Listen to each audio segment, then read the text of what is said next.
Alec, you are the OG of intuitive tennis. You were one of the first students that I ever featured. Actually, you were the first student, I think.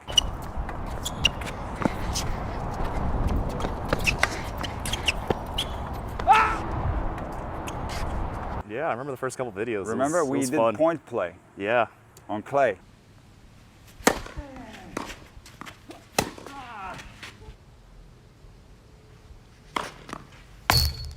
And I remember I was trying to train a little bit more seriously then, and I remember. And honestly, like, you are one of my all-time favorite students, and I'll never forget the success we've had because, how was it? You played high school tennis? I played high school tennis, but I didn't have a coach. And when did you start playing? You started kind of late, right? I started in 10th grade, so like about 16 or 16 years old.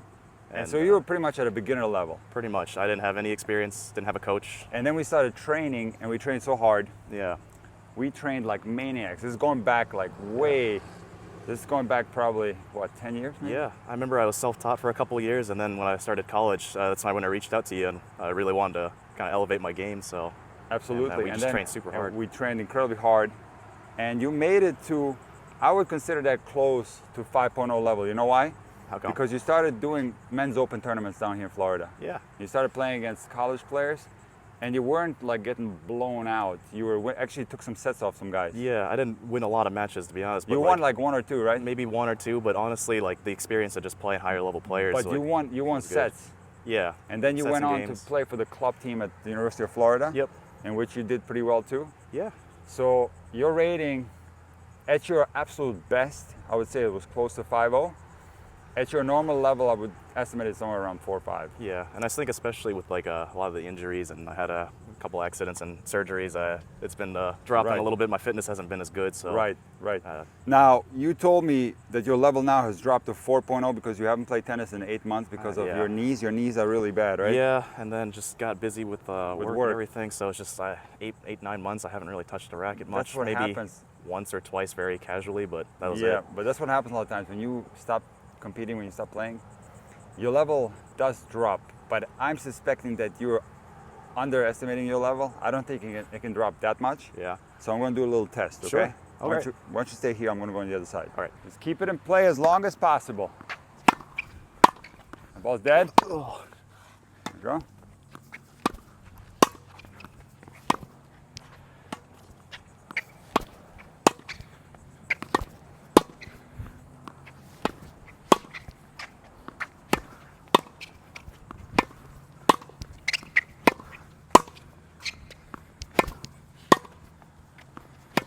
Come on, Alec, lift that thing. A little more spin. Oh, Alec, you're back. You are back in business, my friend. You go this way, okay? Stay there.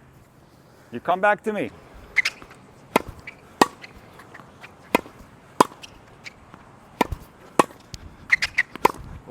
Okay?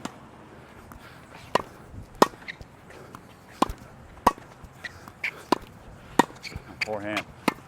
Good, Alec. Lift it a little more. Up, up, up, up.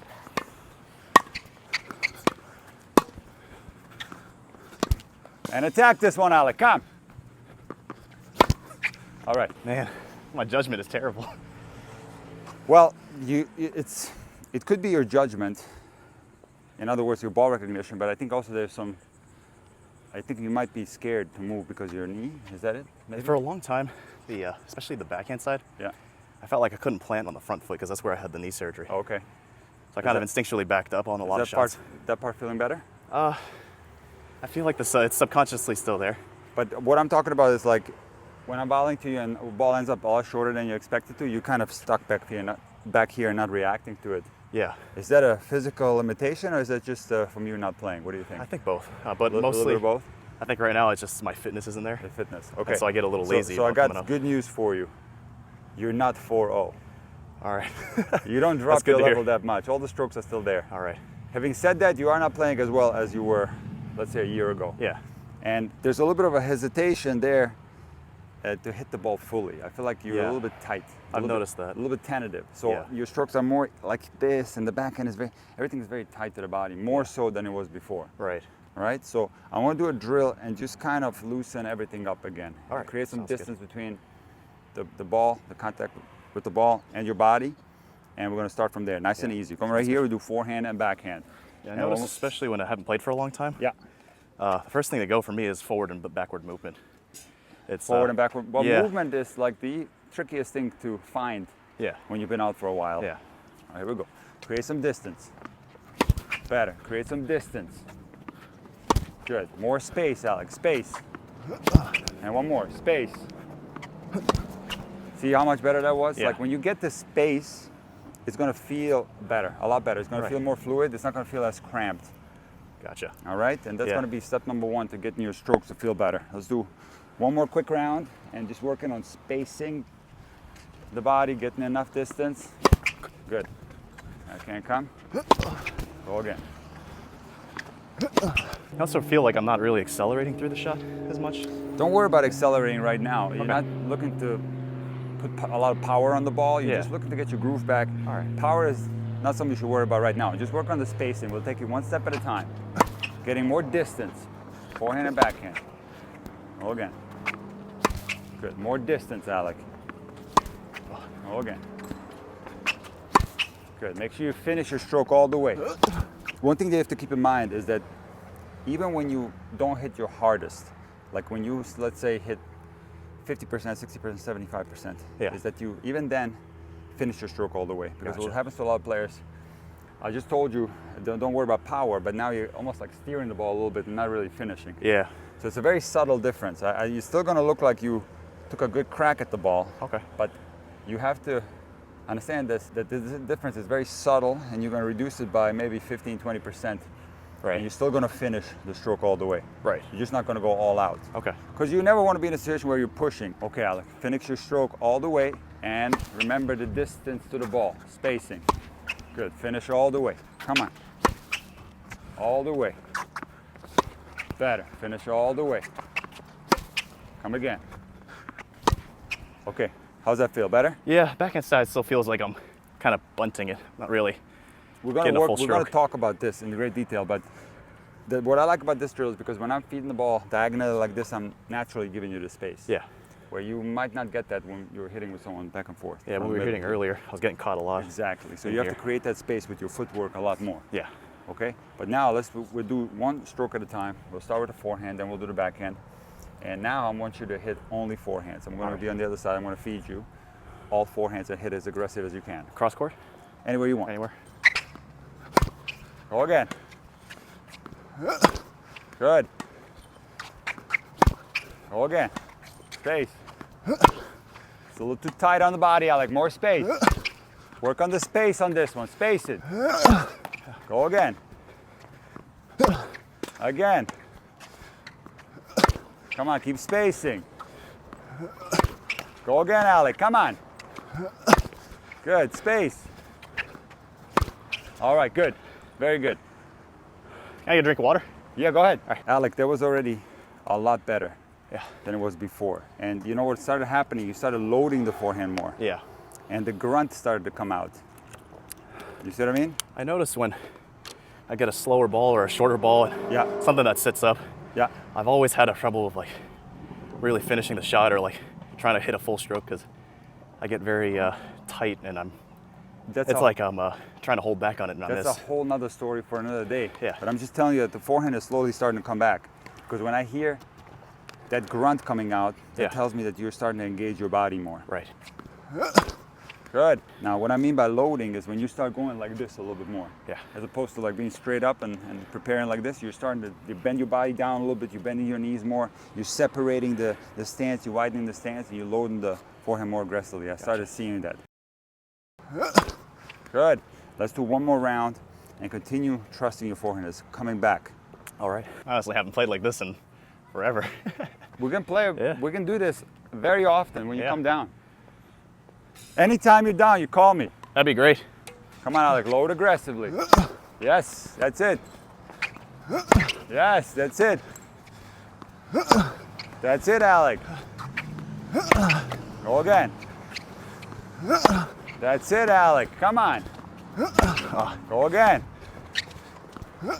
And here's a half-court one.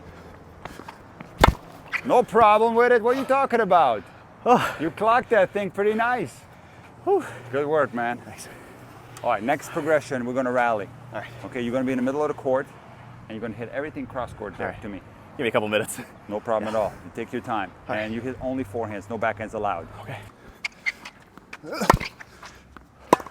Oh, forehands, Alec!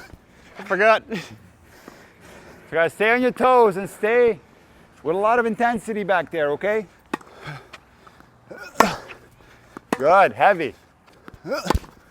Come right at me, Alec. That was a little bit late, that one. Come.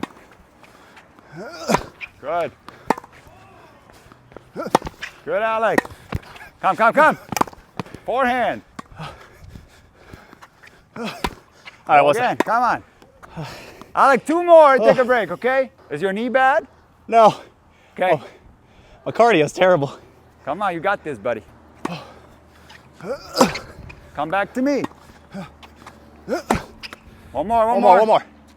Come on, lift that thing.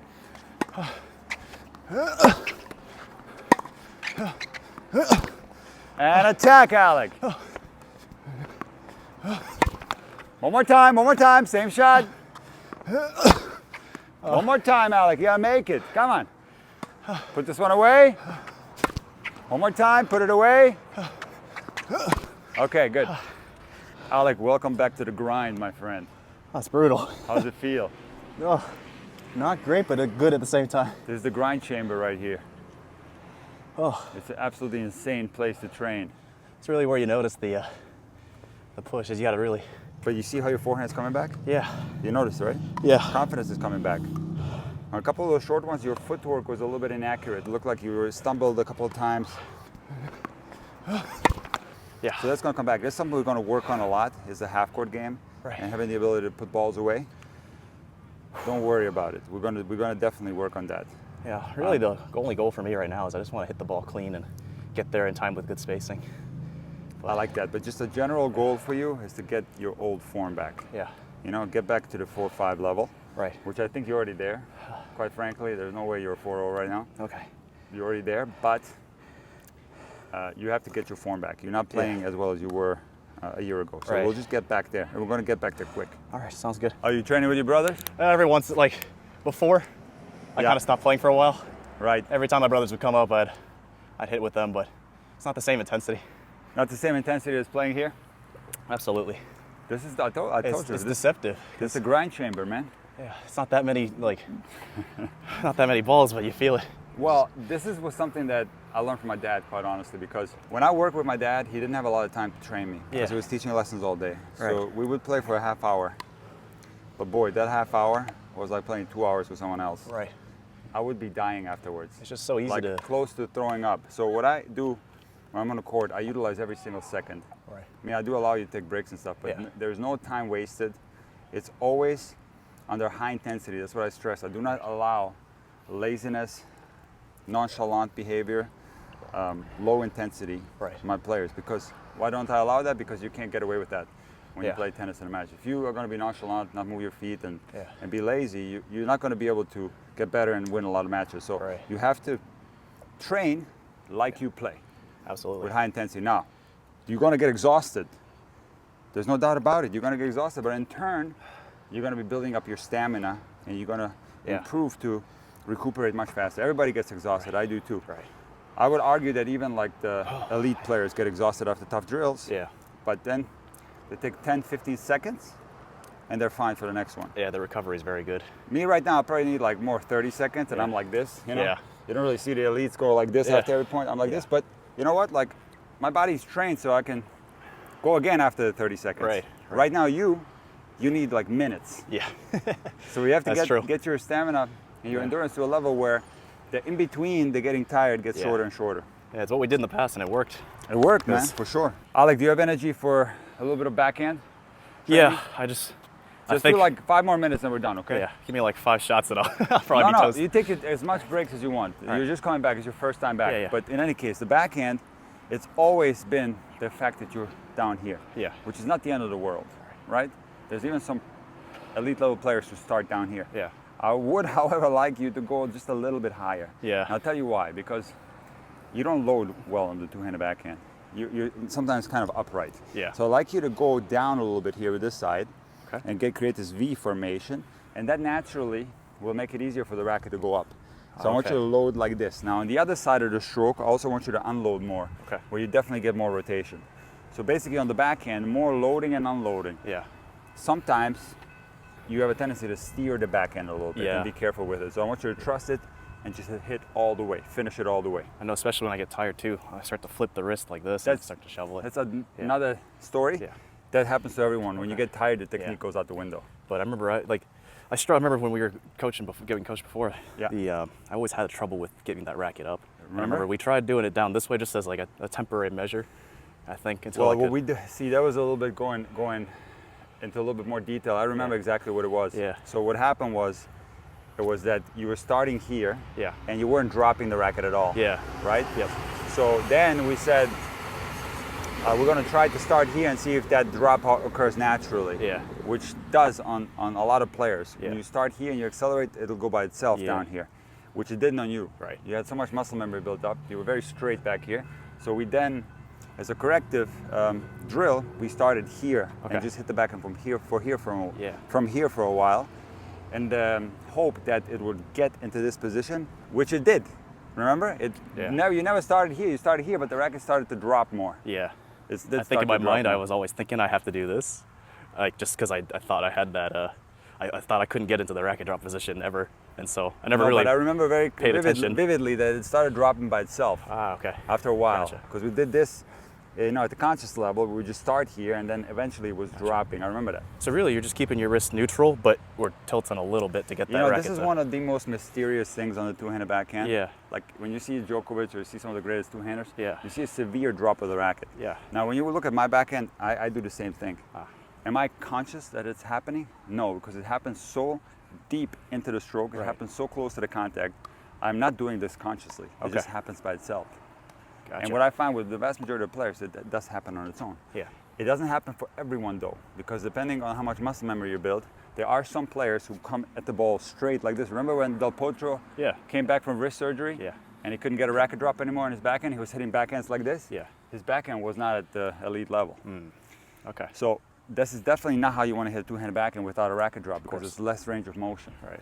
Okay? Yeah. But in any case, let's not worry about that, because that's not a problem right now. Sure. We're going to start a little bit better by loading better, all right, and we're going to unload more, and let's see what happens. Okay? Now, when you're saying tilt the shoulder, how much are we talking? Like a little Depends bit? on the ball. Always depends on the incoming ball. So you won't be able to do it on a high ball. Remember that. Yeah, but yeah. When the ball's waist height, you want to just go like this a little bit, just slightly down. Not like this, of course, but just slightly down. You don't want to be upright. This looks weird, right? Yeah, just a slightly down on this side. Naturally, if you do a wide base, if you take a very wide lateral step, this side naturally goes down a little bit. Right. It's kind of like a lunge. So if you combine, what I'm asking you to do with a more lateral, longer step, this will happen more naturally. Okay. So. I like that. Again. Much better, Alec. Come again. Finish more. I get both elbows up on the finish and rotate more. Come on. That's maybe the best backhand you hit today, Alec. That's beautiful. Come on, a couple more. And last one right here. Come on, Alec. One more time. You got a little jam there. Come, Alec. And good backhand. Does that feel better? Yeah. I got that tendency to keep the elbows here on the finish.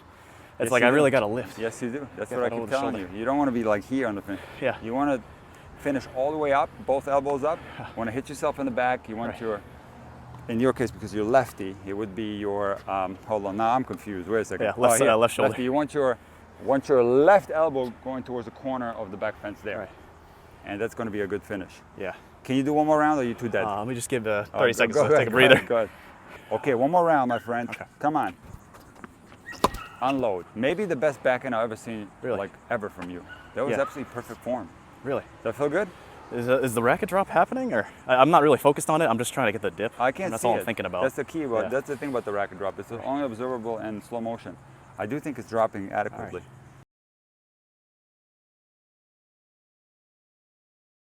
Felt better. The contact felt better. If the racket drop is happening the correct way, you can't feel it. Right. I can't see it. Yeah. It's intuitive. And honestly, in a match, I'm trying to get the ball in. I'm not really thinking about that stuff. I don't have time to. No, you can't. But I'm just telling you, that specific part of the backhand, it's an intuitive technical element that's going to happen by itself. Right. And you're not going to know whether it's happening or not. Absolutely. Again. Good backhand. You got 2 more, Alec. 2 more, man. Come on, stay with it. 2 more. Good. And last one, Alec. Come on.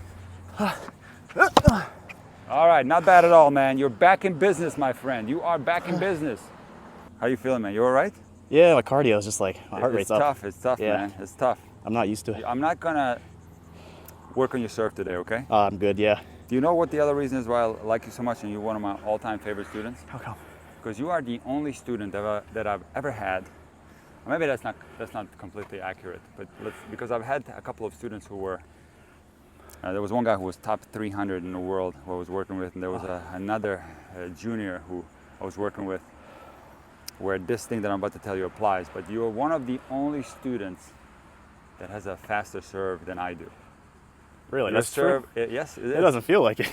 Your serve is faster. Remember, you clocked it at 127 or something like that? Yeah, like 120 something on the 127. radar gun. Yeah. I mean, to be Alec. fair, yeah. Your serve is like a lightning rod, man. It's like so fast, much faster than mine. Yeah. Is it better than mine? No. No, it's not. The placement and the action and all the other because you don't get aspects, it yeah. in so much. Exactly. Because there's technical problems there, The consistency's which not we'll there. work on. And I'll never forget when we fixed your second serve. It's one of the most legendary things I've ever done as a coach. Yeah.